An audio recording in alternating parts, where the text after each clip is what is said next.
Every Saturday in the fall, we all see the highlights, right? The big touchdowns, the final scores flashing across the screen. But what really makes a college football season? Well, it's all the stuff underneath. The drama, the strategy, the just raw humanity of it all. And today, that's exactly what we're going to dive into. The stories beyond the score.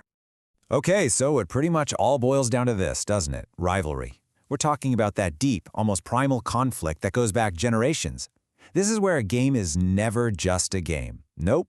It's about history, it's about your town, and let's be honest, it's about those bragging rights that last a whole year, or a lifetime. And from there, oh man, it gets personal. This is all about revenge. It's that one game circled on the calendar all year. The chance to finally settle a score, to wipe a really painful memory off the books for good. But at the end of the day, it's all leading to this: redemption.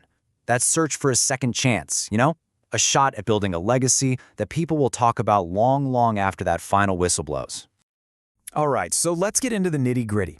Every single game is a fight, obviously, but the ones that are really fascinating, they're the ones where it's a total battle of opposing ideas. You can have two teams walk onto the exact same field, but they are fighting for completely, and I mean completely different things. It's like a tale of two completely different journeys happening at the same time. On one hand, you've got this quest for pure perfection. Think about Indiana. It's senior day, super emotional, their last home game, and they're trying to keep that home record absolutely spotless. That's all about legacy. But then you've got the quest for redemption. Look at Texas A&M. They're heading into a game against South Carolina, and you just know they're still haunted by that shocking loss from last year. For them, this isn't just a game. It's a chance to rewrite history.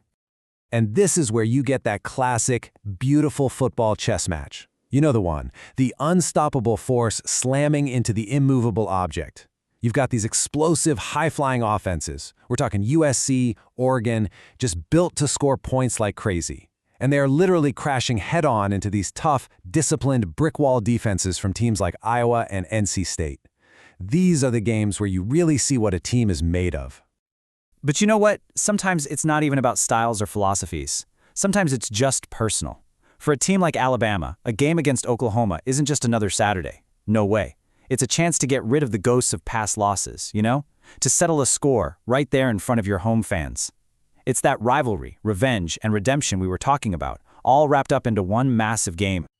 Okay, but here's the thing. Winning these huge, emotional games, that's only half the fight. After all the drama on the field is over, a team's shot at a championship often comes down to what a handful of people decide in a quiet room somewhere. This is the question, isn't it? The one that fuels all the arguments with your friends all season long. Who actually holds the keys? Who gets to decide which teams get a shot at the national title? And the crazy part is, the answer isn't really decided on the gridiron. So let me introduce you to the College Football Playoff Selection Committee.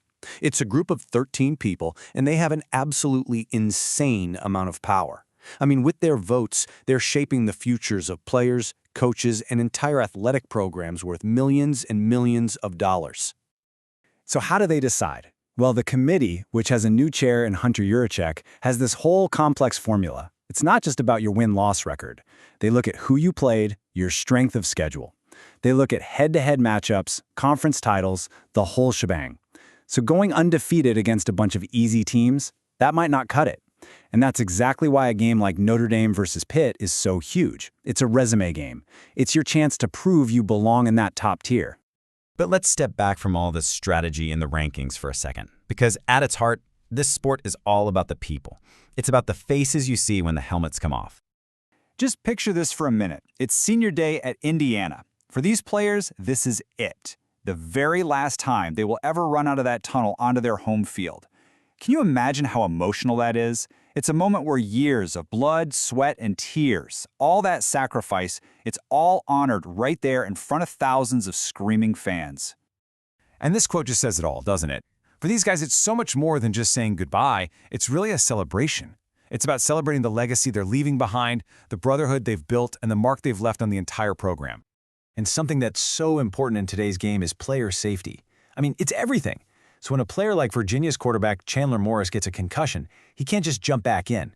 He has to go through this really careful, step-by-step process to get back on the field. And honestly, it's such a great sign that the sport is finally putting a player's long-term health above the pressure to just win the next game.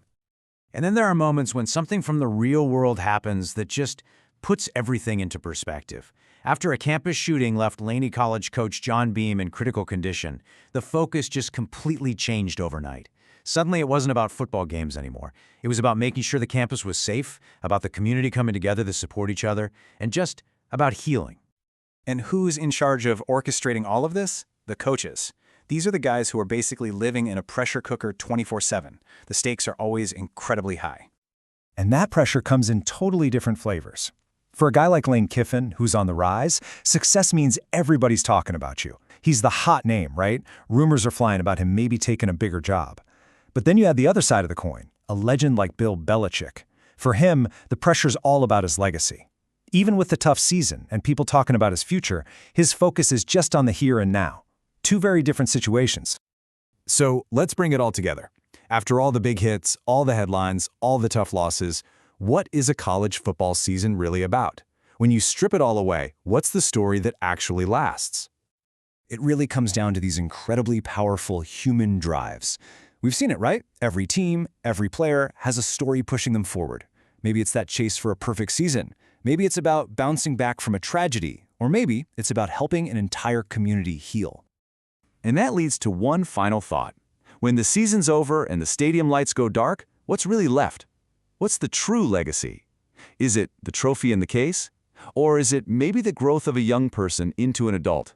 Or is it the strength of a community that came together when it mattered most?